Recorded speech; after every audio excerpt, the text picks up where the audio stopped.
Tayo po yung magpatuloy sa ating pag-aaral sa 1 Timothy. Tayo po yung nasa chapter 6. At muli natin pag-uulayan ng verse 9 at verse 10.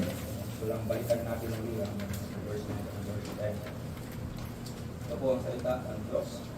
Ngunit ang mga nagnanais yumaman ay nauhulog sa tukso at namibitag sa maraming hangal at nakapitsalang pagnanasa. Siya naglulubog sa mga tao sa pagkawasak at kapahamakan. Sapagkat ang pag-ibig sa salapi ay ugat ng lahat ng uri ng kasamaan. Ang ilang nagnanasa rito ay napalayo ang mananampalataya at tinukso ang kanilang mga sarili ng maraming kasagutan. Tayo po ay mapasala po sa pagkabasan ng salita. Sabi mo kaming samahan, maunawaan ang mga bagay nito.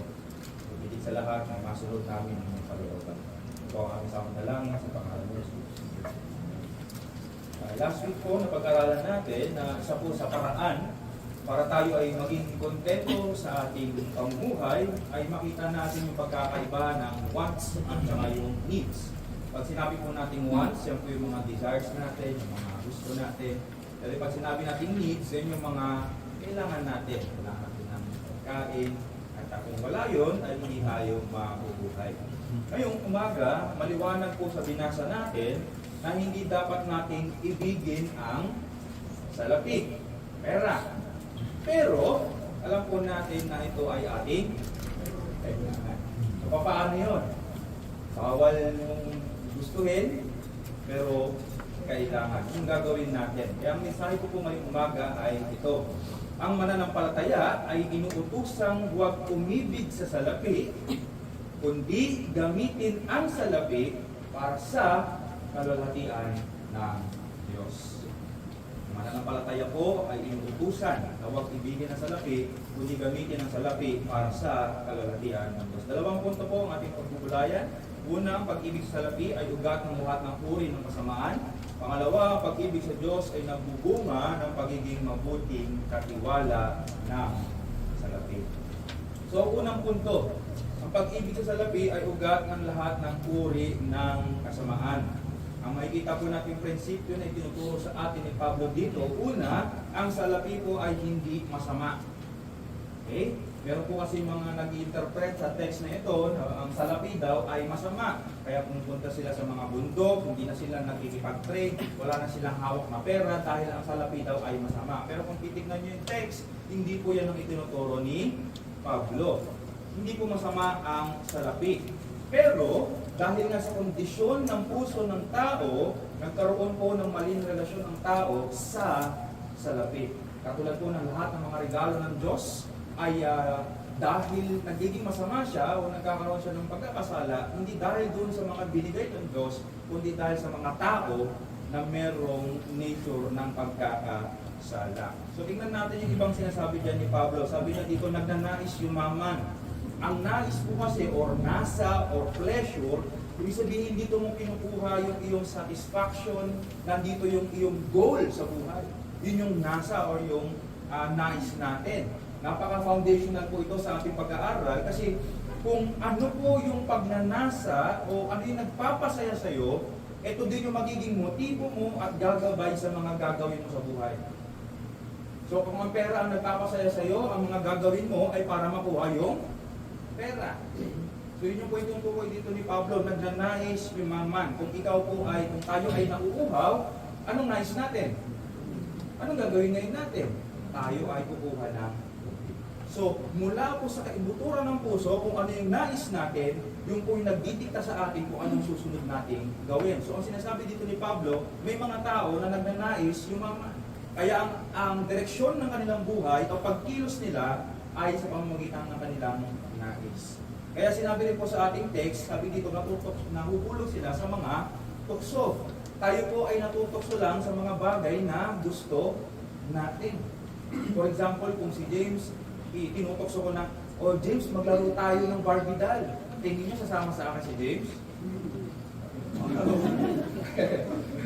Kung hindi natin siya kilala, baka sabihin natin, pero kung kilala natin siya, sabihin natin, hindi siya sasama. Kasi alam ko na hindi gusto ni James na makapaglaro ng Barbie doll. Pero pag sinabi ko, James, tara maglaro tayo ng ML sa labas. Sige, pastor. Napakabilis lang siyang makusog. Kasi yun ang kanyang gusto. So, ganun din sa atin. Kung anong gusto natin, doon tayo na tutukso. Kaya sinabi nga sa talata natin, sabi dito, at nabibitag sa maraming hangal at nakapipinsalang pagnanasa. Pag sinabi po natin bitag or bait sa English, ang tamang bait po or pain ay yung gusto ng gusto natin hulihin. Tama? Pag kayo ay gustong humuli, na naalala niyo nung tayo ay elementary o bago tayo elementary, yung connect the dots, merong aso dito, tapos meron dito yung mga pagkain, saan mo siya ilalagay? Dun sa buto. O may pusa, saan mo siya ilalagay? Dun sa isda. Ano nyo? Kasi alam natin na ayun yung gusto nila. Kapag tayo ay magpapain para sa daga na nasa bahay natin, ang ilalagay natin doon yung mga pagkain na gusto ng daga.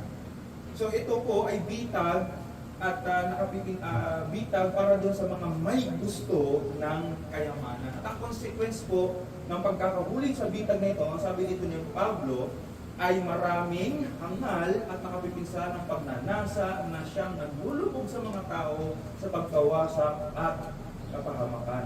So, ang summary mga kapatid, ang mga nagnanais daw sa kayamanan, yung desire nila, yung pleasure nila, yung goal nila, ang sabi ni Pablo, sila yung mga nakutukso at nabibitag na humahantong sa pagkawasak at kapahamakan. Dahil yun yung kanilang desire, yun ang kanilang pleasure, yun ang kanilang minimithi sa buhay, ang kayamanan. Kaya sabi ni Pablo, yung mga taong yun, sila yung mga nabibitag, sila yung mga natutokso, sila yung nauuwi sa pagkawasak at kapahamakan. Tuloy natin sa verse 10, sabi dito, sapagkat ang pag-ibig sa salapi ay ugat ng lahat ng uri ng kasamaan ng ilang nagnasa rito ay napalayo sa pananampalataya. Napakalaking warning po sa atin yan mga kapatid. Mga umibig sa salapi, ngayon ay napalayo sa pananampalataya. Nagpapakita po ito ng pagbabago ng kanilang prioridad sa buhay. Dati siguro nasa loob sila ng church, dati masipag sila sa church, pero dahil ang kanilang nasa ay napalitan, hindi na para sa Panginoon, kundi para sa pera, napalayo sila sa pananampalataya. Kasi ang pananampalataya ay pagtitiwala. Ibig sabihin, yung mga taong ito, sa iba na sila tumitingin, sa iba na sila kumikiling, sa iba na sila nagtitiwala. Hindi na sa Diyos na nagbibigay ng mga bagay nito, kundi saan? Sa pera. Kaya nga ang warning ni Pablo sa verse 17 ng chapter 6, kung babasahin dyan, ang mayayaman sa libutan ito ay atasan mo rin na huwag magmataas ni huwag umasa sa mga kayamanang hindi tiyak. Kasi kung nasaan na yung nasaan ang iyong desire, kung saan ka masaya, kaya pag ang pera ang nagpapasaya sa'yo, doon ka nakikiling at yung mga taong yun ang nawawalay sa pananampalataya. At sinabi dito ni Pablo din sa ating text, tinusok ang kanilang mga sarili ng maraming kalong. Sila mismo yung tumusok sa kanilang sarili ng kalungkutan. Nabanggit natin kanina, ang nais ay satisfaction at desire sa isang bagay. Yun yung nais nila. Pag yung nais na yon ay hindi natin nakamit, kalungkutan ang bagsak. Kalungkutan ang bagsak. Kaya kung ang nais ninyo ay yumaman, kapag hindi kayo mayaman, anong mangyayari? Malungkot. At yun yung sinasabi dito ni Pablo. Malungkot sila kasi yung nais nila, hindi nila makuha. At ang mga taong may nais at desire mismo ang dahilan ng kanilang kalungkutan. Sila mismo ang dahilan ng kanilang kalungkutan. Kasi marami po sa mga nagde-desire ng pera, kahit nasisihin pa nila yung ibang tao, pag nag-fail yung business sila, sino sinisisi nila? Kasi ako sinuportahan. Kasi hindi na sila masaya. Hindi nila nakuha yung gusto nila. Kaya nanisi sila ng ibang tao. Or, kapag hindi naging mayaman, sisisihin nila yung gobyerno na sa kanilang kahirapan. Ang hirap ng buhay ko dahil yan sa gobyerno. Pero again mga kapatid, kaya wala silang satisfaction dahil ang desire nila ay hindi sa Diyos, kundi ang desire nila ay nasa pera. Or may mga tao rin naman na sinisisi ang kanilang mga magulang sa kahirapan ng kalagayan nila. Mahirap ang buhay ko, hindi kasi nagtrabaho ng maayos yung mga magulang ko. Hindi kasi sila nag-aral ng mabuti. Yung mga magulang ko yan, yung mga magulang ko yan. Kaya mahirap ako. Kasi ang desire nila ay pera, hindi. Kaya yung mga taong nagnanais yumaman, ang dulo nito sa ating text, sila mismo yung tumutusok sa kanilang mga sarili na hindi lang isang kalungkutan, kundi maraming kalungkutan. Nakakalungkot mga kapatid, bakit? Kasi ang pag-ibig sa salapi ay nakakapinsala sa kalungkutan. Napakalinaw. Naangkas sa pag-ibig sa salapi. Again, hindi po yung salapi mismo, ha? Yung pag-ibig sa salapi ay nakapipinsala sa kaluluwa. Bakit? Kasi hindi po ito nagbibigay ng tunay na kasiyahan. Ang sinabi ko sa Ecclesiastes chapter 5 verse 10, siyang umiibig sa salapi ay hindi masisiyahan sa salapi. O siya mang umiibig sa kayamanan na may pakinabang. Ito man ay walang kapag ikaw ay umiibig sa salapi, ang sinasabi ng salita ng Diyos, si Solomon mismo nagsabi, si Solomon alam natin mayaman. At si Solomon mismo nagsasabi, ang salapi ay hindi magbibigay ng kasiyahan. Pero ito ang gusto ng maraming tao. Ito ang desire ng maraming tao. At hindi rin po salapi ang nagbibigay ng meaning ng buhay. May mga mayayaman na nagsasabi, money makes the world go round. Bakit nila nasabi yan? Kasi nga, doon na sila nakakiling eh. Doon na sila nagtitiwala. Pero ang sinabi ng ating Panginoon sa 12:15 ng Lucas, mag-ingat kayo at magbantay laban sa lahat ng kasakiman sapagkat ang buhay ng tao ay wala sa kasaganaan ng kanyang mga hayaan. Ang buhay po ay hindi nakadepende, ang meaning ng iyong buhay ay hindi sa ari-arian. Panginoon na mismo nagsabi sa atin na. And yet, mga kapatid, dito natin binabase ang buhay natin. Hindi tapat ang Diyos kasi mahirap ang buhay ko. Lumabas na ba sa labi natin? Pag lumabas sa labi natin, ibig sabihin, binabase mo yung buhay mo sa ari-arian. Hindi ako mahal ng Diyos kasi wala kaming pera. Or unfair si Lord. Yung mga hindi nag-church, ang gaganda ng bahay. Ako, minsan late. Pero hindi naman ako uma-absent. Eh, nangungupahan pa rin hanggang ngayon. Unfair ka, Lord, unfair. Why? Pag ganun na lumalabas, kasi ang kanyang desire, ang kanyang isip, ang nagpapasaya sa kanya, ay kayamanan.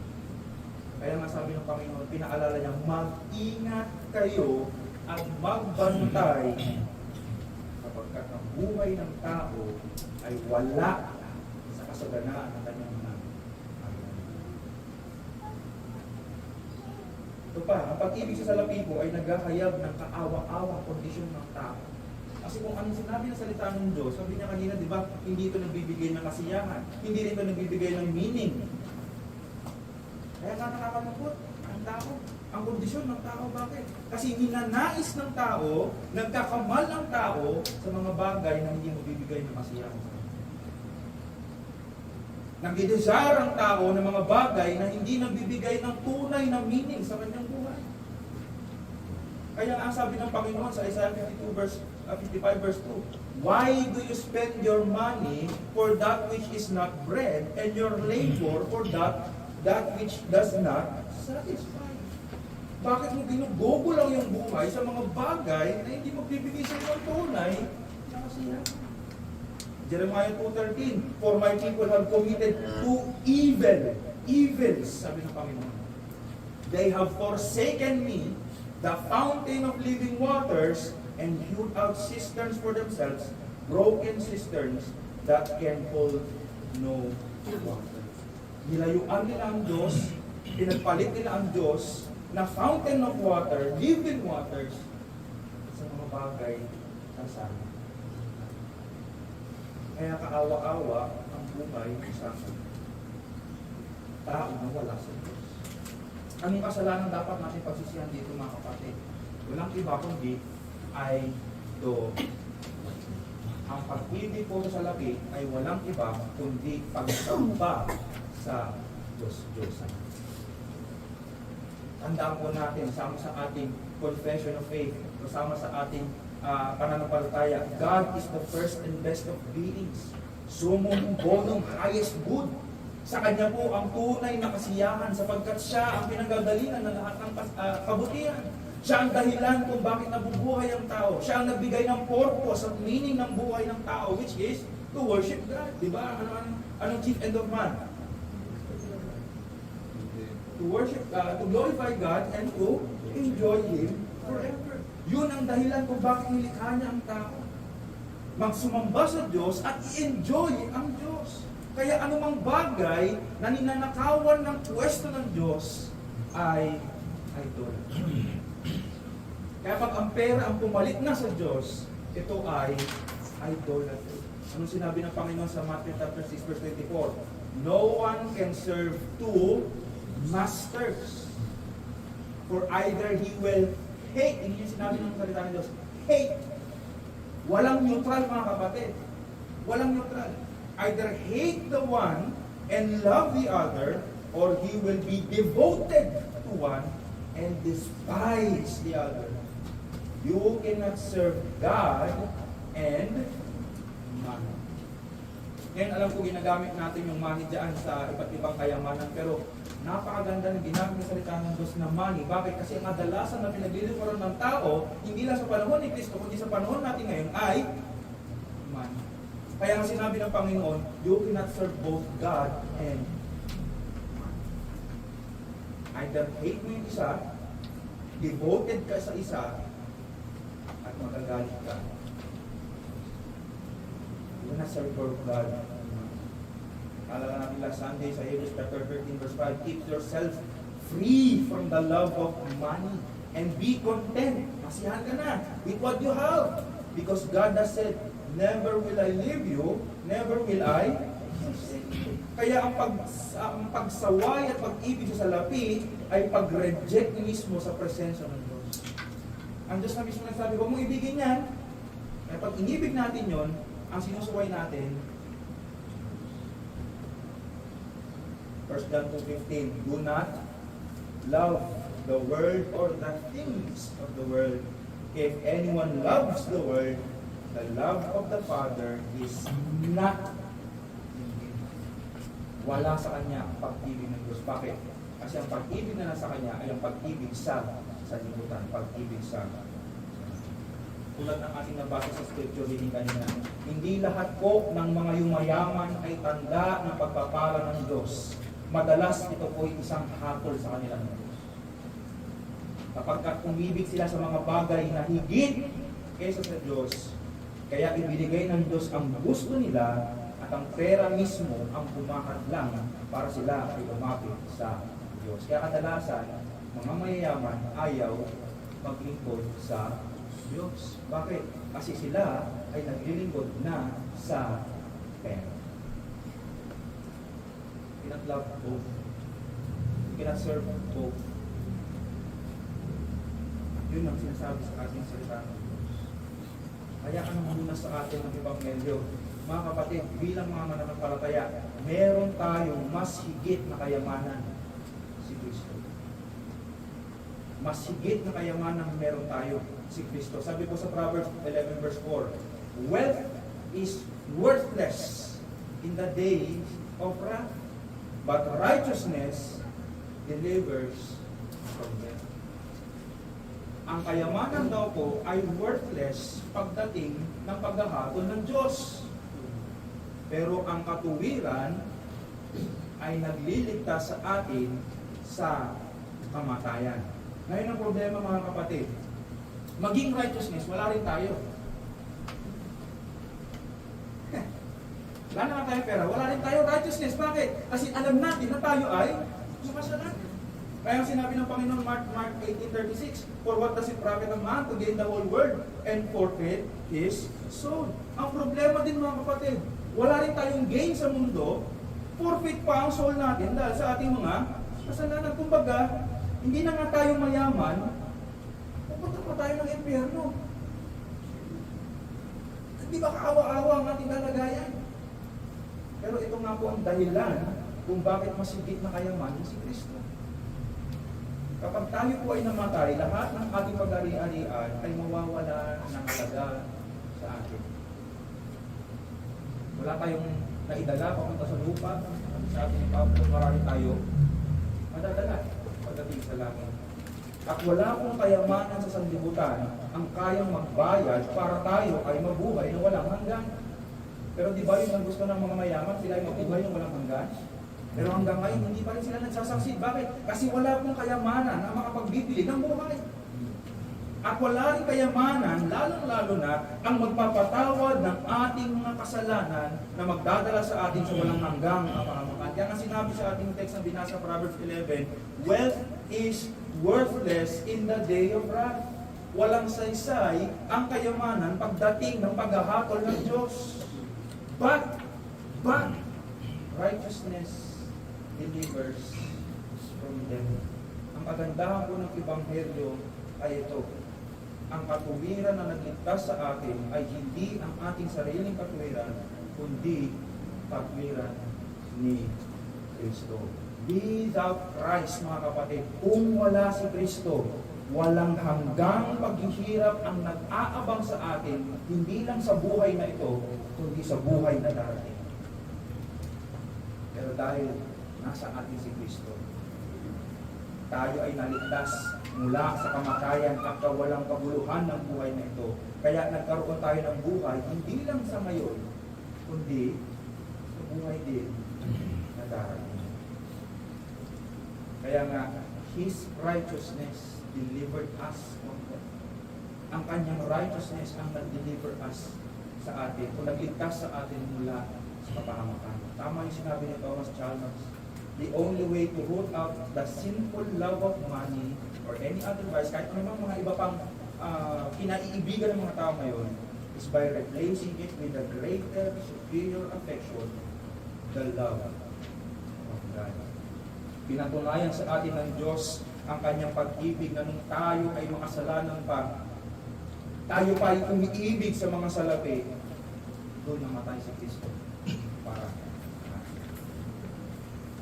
kanyang, of His righteousness delivered us from death because He died. At ito ang natutulak sa atin na mahalin ang Diyos, hindi ang kaya. So nakikita niyo mga kapatid, nagbago. Nung tayo ay makasanlibutan pa, ang gusto natin kayamanan. Pero nung nakita natin yung glory, yung worth ni Christ sa atin, na kung wala si Kristo, walang saysay ang mga bagay na ito, ngayon ang tinitreasure na natin, hindi yung mga bagay, ang tinitreasure ngayon natin ay si Christ. At kapag yun ang iyong tinitreasure, yun ang magtutulak sa iyo para lalo pang ibigin ng Diyos at layuan ang pag-ibig sa sarili. Tulad ng kinawit natin kanina, di ba? Minasay mo sa mundo'y katuwaan. Ngunit ang hanap ko ngayon, ikaw, tanging kahilingan, naway palabuin, pag-ibig ko'y palabuin. Ang desire mo na ngayon, palabuin mo Lord ang aking pag-ibig sa iyo. Kasi nakita mo na wala ng ibang bagay na makapagbibigay sa iyo ng satisfaction maliban kay Kristo. Kaya ang hamon mga kapatid, love the giver, not the gift. Love the giver, not the gift. Huwag yung ibigin niya sa libutan, huwag yung ibigin yung mga pera. Ang ibigin natin ang Diyos na nagbibigay ng mga bagay nito.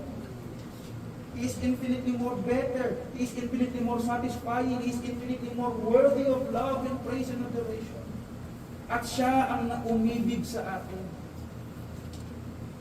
Tayo mamaya, pag-uwi ninyo, kahit ngayon, tignan niyo yung mga pera ninyo, kahit nakangiti yung mga tao na nandyan, hindi niya nakakausapin kayo, sabihin niya, mahal kita.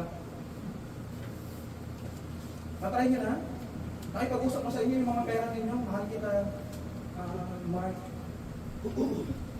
Hindi. Bakit? Kasi yan ay bagay lamang. Pero ang Diyos ang umibig sa iyo, kapatid. Ang Diyos ang umibig sa iyo. Kaya siya, umibigin mo, hindi yung pera. Ngayon, dahil po sa katotohanan ito, may mga tao na nagpapabayana sa kanilang buhay dito sa lupa. Sabi ng pastor, love God lang. Tara, punta na tayo sa gubat. Mahalin natin si Lord doon sa gubat na yun. Iwanan na natin lahat ng mga problema dito. Huwag natin ibigin yung sanlibutan. Pera, ilayo mo sa akin yan. Hindi mo niyan tibil-tibil.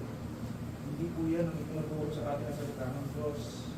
At total, wala naman tayong panghapong gawain. Kakahabain mo naman sa point 2. Ang pag-ibig sa Diyos ay nagbubunga ng pagiging mabuting katiwala ng salapi. Kung ang pag-ibig sa salapi ay ugat ng lahat ng uri ng kasamaan, ang pag-ibig naman po sa Diyos ang ugat ng lahat ng uri ng kabutihan. Ang prinsipyo makikita natin doon, ang mga bagay po sa mundo ay meron pong malalim na kahulugan at epekto sa eternal nating buhay.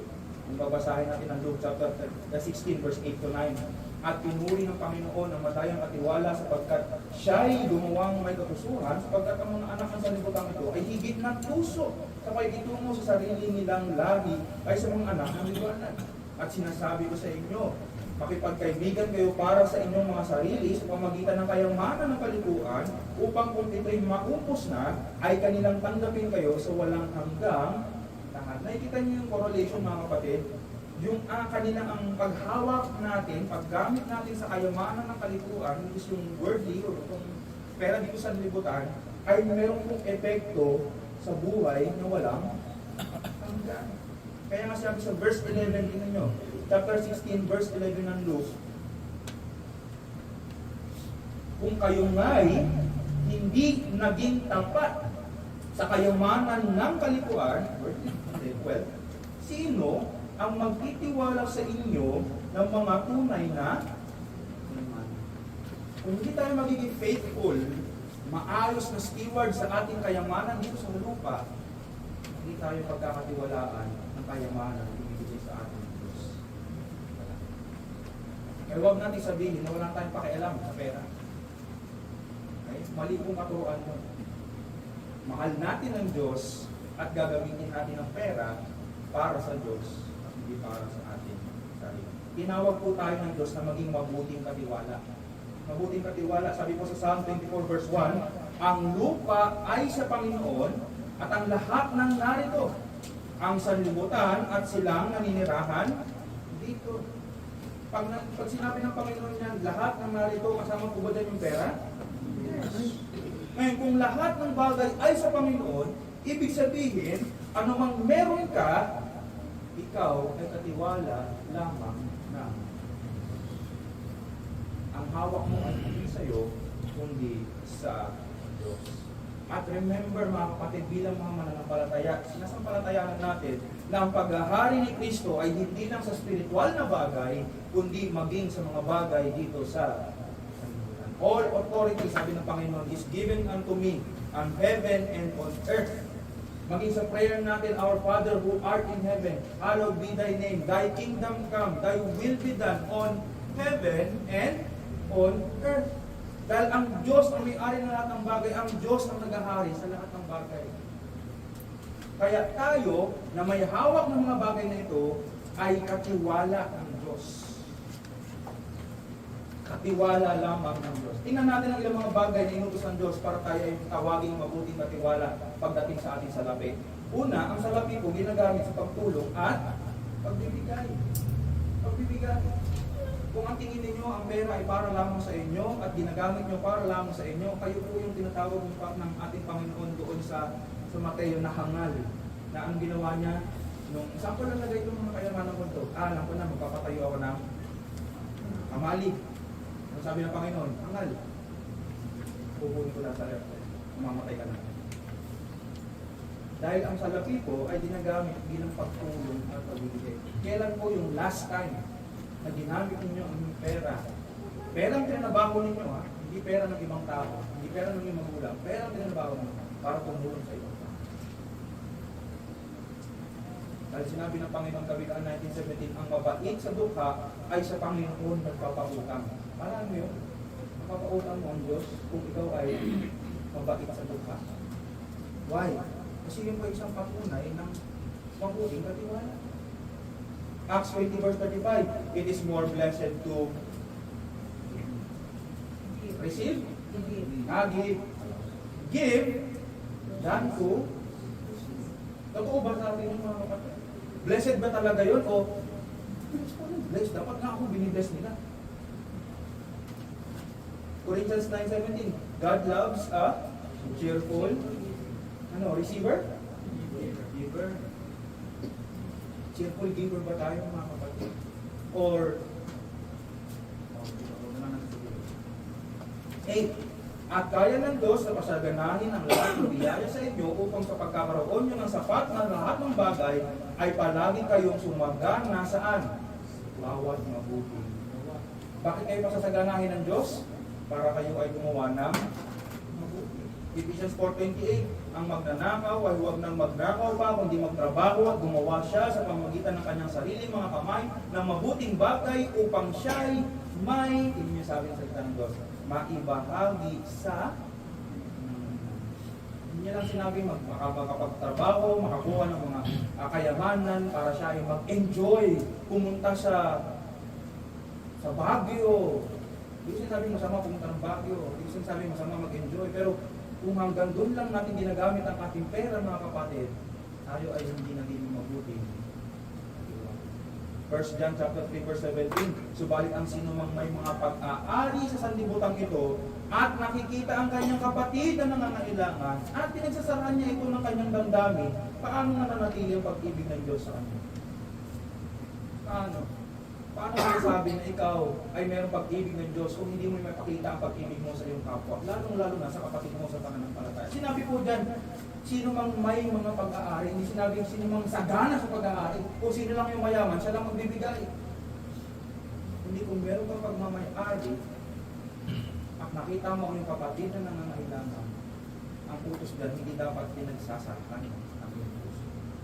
Pinagdadamo.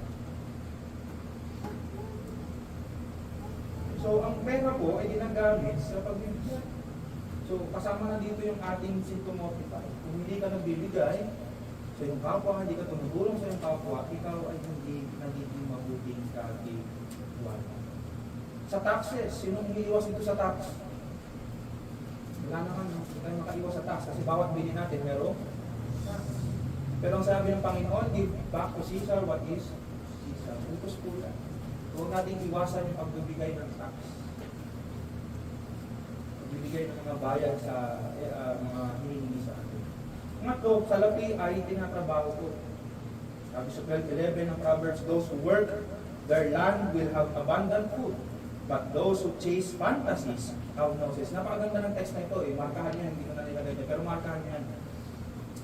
Sino po sa inyo dito yung madalas pag muni-muni? Ano kung mayaman naman?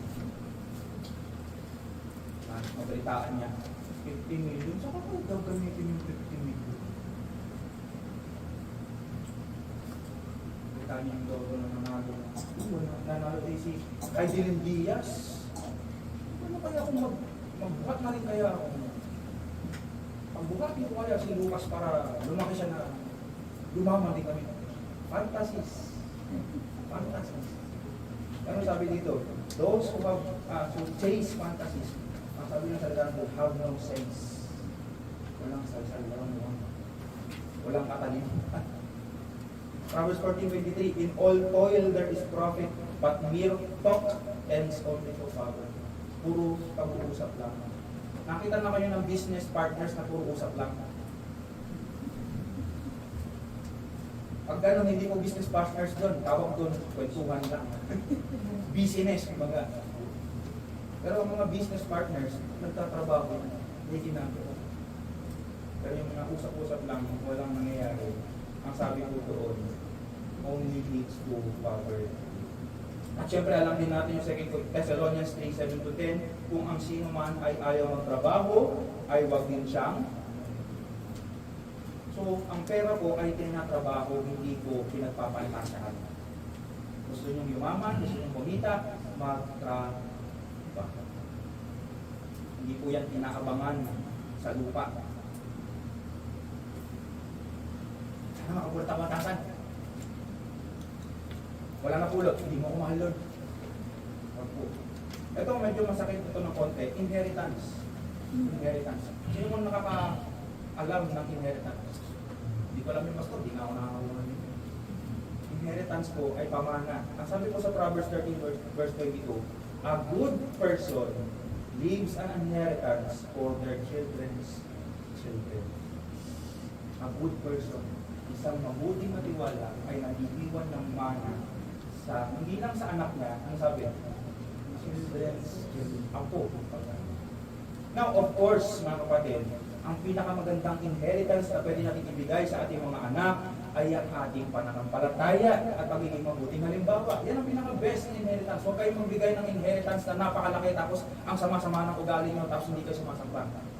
Mas maganda na wala kayong maibigay na inheritance pero kayo ay isang mananampalataya at yung nakipagkatiwala nyo umana sa kanila. Pero, ayon pa rin po sa salita ng Diyos, ang isang patunay na matuwid na katiwala ay nag-iiwan ng pamana sa mga susunod sa Kanya. Karakter po ng Diyos yun. Kung titignan natin ang Old Testament at New Testament, makikita natin yun puro pamana, pamana, pamana. Isang karakter ng Diyos. Bakit? It's a sign of giving. Hindi niya lang iniisip yung kanyang sarili. Pag namatay ako, bahala na kayo. Hindi. Iniisip niya yung mga susunod sa Kanya. Pagmamahal yun, mga kapatid. Kaya ang isang inheritance, sabi sa Proverbs 13 verse 22, a good person leaves an inheritance for their children's children. So baka may magsabi, in this economy, pastor, bibigyan ko mana, in this economy, hirap-hirap ng buhay. Yes. Bakit? Immoral po ito eh. Ang sabi dito, a good person. Hindi sinabi, a rich person, o yung maayos ang buhay na person, ang sabi niya, a good person leaves an inheritance for their children.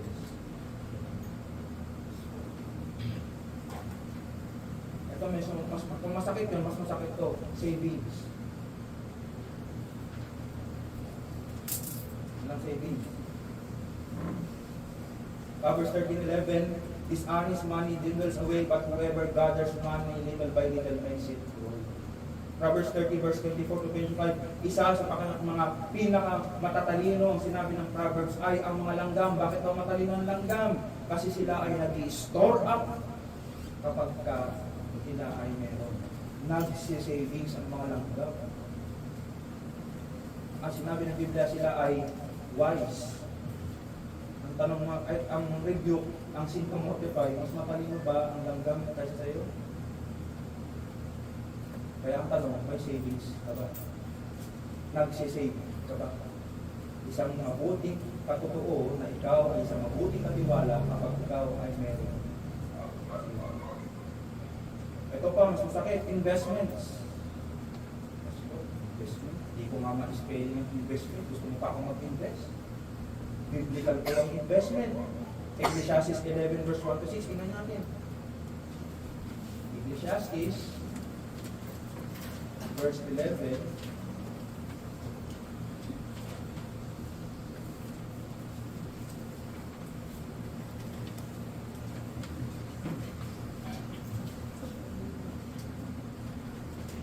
Iyasik mo yung tinapay sa tubigan sapagkat ito'y iyong natatagpuan. Pagkaraan ng maraming araw. Nakikita niyo yung investment doon?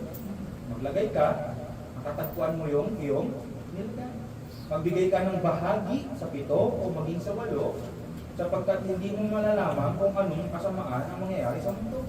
Kung puno ng ulam ang mga ulam, kung puno ng mga ulan ang ulap, ang mga ito sa lupa ay bumabagsak at kung ang punong kahoy ay mabuwal sa dakong timog o sa hilaga, sa dakong binagsakan ng puno, ay doon ito maliliga. Hindi maghahasik ang nagmamasid sa hangin at hindi mag-aani sa kulap ay pumapansin.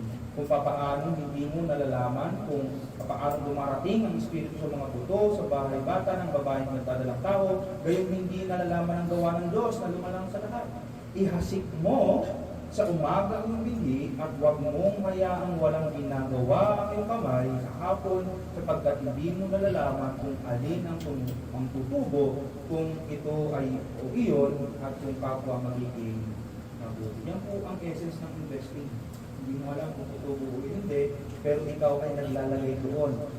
Mayroon po kasi mga nagsasabi na hindi mo alam ang mangyayari, pastor.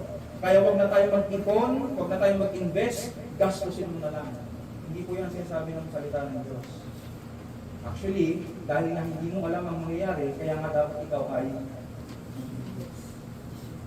kaya meron ka pagkukuhaan kapag ka merong nangyari, hindi maganda. Tapos sabi ng Panginoon, dahil maging matalino ka. Sabi pa nga dito, diverse eh. Sabi dito sa verse 2, magbigay ka na ng bahagi sa 7 o maging sa 8. Ibig sabihin, hindi lang nasa isang lagayan yung kanyang investment. Nasa iba't ibang lagayan. Katalinuhan po yan na galing sa Panginoon.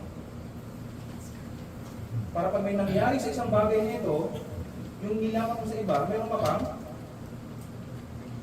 Pero pag wala ka ng plano, pagka meron nangyari, ako na, anong mangyari sa'yo? Hindi ba wise ibinigay ng Panginoon? Ito pa malala.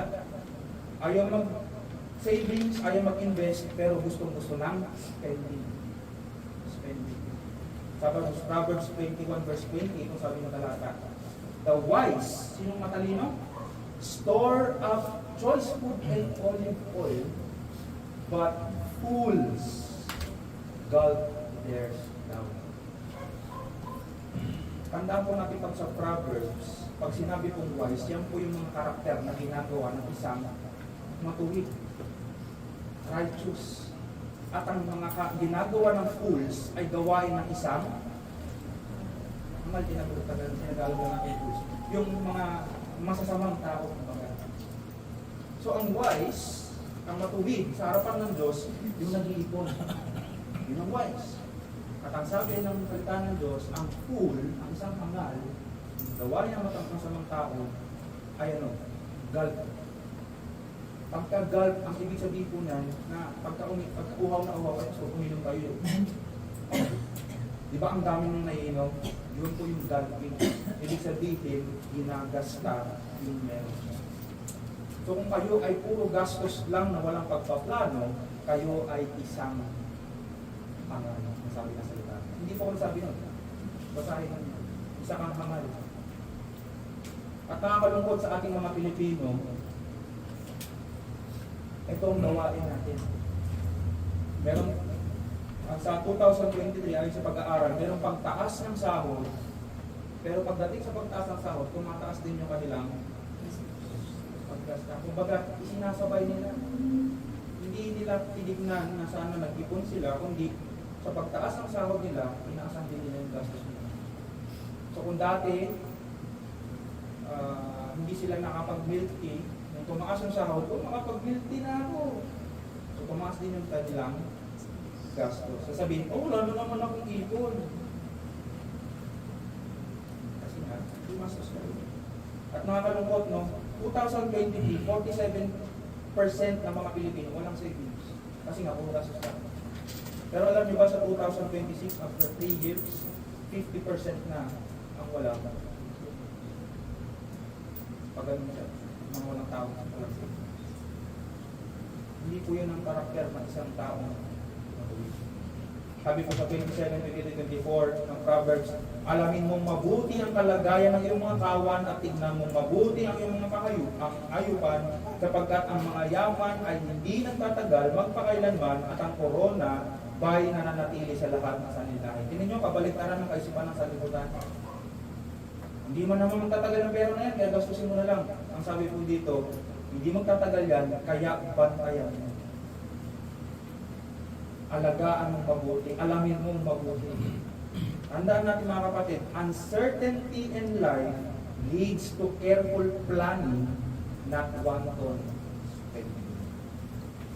Dahil nga, uncertain ang ating buhay, kailangan maging mabusisi, maging wise tayo sa ating paggastos at hindi natin basta ginagastos. So kung wala kang magpaplano, gastos ka ng gastos, namumuhay ka ng isang lastly, utang. Masakit sa akin to kasi for more than 20 years, mula pagkabata, wala akong narinig kung di utang. Ngayon, ang pangungutang po, hindi po kasalanan. So, medyo huwag na tayo maluwag. Pero pasisikipin ko ulit. Ang pangungutang po ay hindi kasalanan. Ganun pa man, isa pong realidad na alipin ka ng iyong utang. Sinabi ko ng talata sa Proverbs 22 verse 7, ang namumuna sa dukha ay mayaman at ang nanghihiram ng utang ay alipin ng Totoo po yan. Kapag ikaw ay namutang, kung saan ka umutang, alipin ka ng utang. Kaya maging maingat tayo kung kanino tayo umutang. Kasi kapag naging alipin ka ng isang malupit na nagpapautang, ikaw na mismo nagdala ng kahirapan sa buhay. Kaya huwag din tayong maasar at magalit sa nangungulit, sa mga naniningil sa atin, sa mga utang natin. Kasi inutang natin yung pera nila, hindi sa iyo yan. Pero tayo magalit sa kanila. Nangyari yan dahil ikaw ay naging alipin. Isa pa pong uri ng utang ay yung co-signing. Dito ako medyo nagagalit ng co-signing. Sa Proverbs 26-27, pasahin nyo lang sa bahay ninyo. May mga magulang po kasi na nangutang, hindi nila nabayaran yung inutang nila, blacklisted na sila. Madalas nangyayari ito sa mga connection dati. PLDT, credit card, lahat yan. Nangutang yung magulang, hindi nabayaran, blacklisted na sila. Wala na silang ano. Ang ginagawa ng ilang magulang, sana wala dito, pinapakutang yung anak nila dahil yung anak nila hindi pa blacklisted. At sabi nila, umutang ka anak, babayad na lang ako sa'yo. Ang tawag po doon, co-signing. At ang sabi ng salita ng Diyos, isang pangalan. Huwag mong gagawin. Huwag natin gamitin ang pangalan ng ating anak para tayo ay umutang. Mahiya tayo. Nagagalit o malulungkot tayo, wala tayong inheritance. Mas malungkot tayo kapag ginamit natin ang kanilang pangalan para lang tayo ay nakakahiyang gawain. Isa pa pong malatandaan ng hindi pagiging tapat sa salapi ay hindi magbabayad ng utang. Dahil sa utang naman natin tayo. Pag hindi kayo magbabayad ng utang, hindi ko maganda. Ano tawag nito? Tanda ng pagiging maayos na katiwala. Kasi kapag hindi tayo nagbabayad ng utang, hinahadlangan natin ng oportunidad ang ating mga kinautangan na gamitin yung perang inutangan. So, imbis na nagagamit nila para sa kanilang sarili, dahil inutang mo, hinahadlangan mo na lang oportunidad na gamitin nila yung pera nila. Yun kung ginagawa natin pag tayo ay nangungutang. Kaya huwag tayo ulit maasar at magalit sa mga nangungulit sa atin na naniningil ng ating mga utang dahil pera nila. At please take this as a warning. Kaya hindi din natin pinapautang o inutangan ang pera ng church. Dahil po ang salapi na nalikom ng church ay para po sa pag-advance ng kingdom ni Lord. Kaya kung inutang natin yung pera ng church at pinapautang natin yung pera ng church, tayo mismo nagiging instrumento para hadlangan ng pag-advance ng kingdom ni Lord. Ngayon, maaaring iniisip ng lahat ang kanilang mga pagkukulang. Tama? Napakarami. At mabuti yan. Mabuti. Kasi alam na natin na tayo ay nagkasala sa Diyos. Alam natin na tayo ay hindi tapat na katiwala. Ngayon, hayaan ko kayong tulungan kayo na sabihin, hindi lamang po sa paggamit ng pera, tayo gumawa ng maraming mismanagement at hindi naging mabuting katiwala. Ang pinakadakilang mismanagement na ginawa natin sa ating buhay ay ang mismanagement ng ating mismo mga kaluluwa. Tayo ay mayroong malaking utang dahil sa ating kasalanan at dinaragdagan natin araw-araw dahil sa ating kasalanan at wala tayong kakayahan na bayaran o bawasan ang ating kasalanan. Kaya ang lunas po ng Ebanghelyo mga kapatid, ang lunas sa kasalanan ng hindi pagiging tapat na katiwala ay ang pagtingin sa perpektong katiwala na si Kristo. Praise be to God mga kapatid. Pinagkatiwala ng Ama ang ating kaluluwa kay Kristo at si Kristo ang nagdala ng ating mga utang at siya ang nagbayad sa pamamagitan ng kanyang dugo. At dahil po sa pagiging perpektong katiwala ni Kristo, tayo ay magalak kapatid.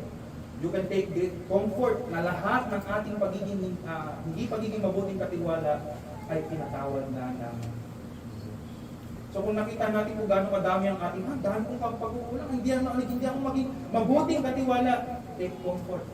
Dahil maging mga bagay niya ay pinatawad ng Diyos. Dahil kay Kristo. Yes, hindi ka naging tapat. Alam ng Diyos yun. Dahil kung sa pagiging tapat sa salapi, ang batayan para sa pagpasok sa kaharian ng langit, lahat tayo ay bagsak. Amen? Wala ni isa sa atin ang mga kapasok sa kaharian ng Diyos kapag yun ang batayan. Pero salamat sa Panginoon na kailangan, ipinakita sa atin na kailangan natin talaga si Kristo. Kaya tumingin tayo sa perfectong katiwala na si Kristo. Ngayon, ito po yung magtutulak sa atin na gawin ang ating hamon ngayon. Bilang mga tinubos ni Kristo, na ilalarawan natin siya kung tayo ay mamumuhay bilang mabuting katiwala sa ating salapi at ang mga bagay na pinagkaloob sa atin. Gusto niyo ba mabigyan ng luwalhati ng Diyos? Ipakita ninyo sa pamamagitan ng pagiging mabuting katiwala ng ating salapi. Sinabi po sa Proverbs 3 verse 9, honor the Lord with your life. Bilang magtatapos mga kapatid, let us be earthly without being worldly. Maging kagamit-gamit tayo sa Diyos bilang mabubuting katiwala sa sanlibutan na hindi magiging maka sanlibutan. Nakita niyo yung pagkakaiba mga kapatid? Ang mananampalataya ko ay inuutosang huwag umibig sa salapi, kundi gamitin ang salapi para sa kalalakihan namin. I hope katulong ito sa atin sa aming paglakad bilang mga tayo po ay amang dakila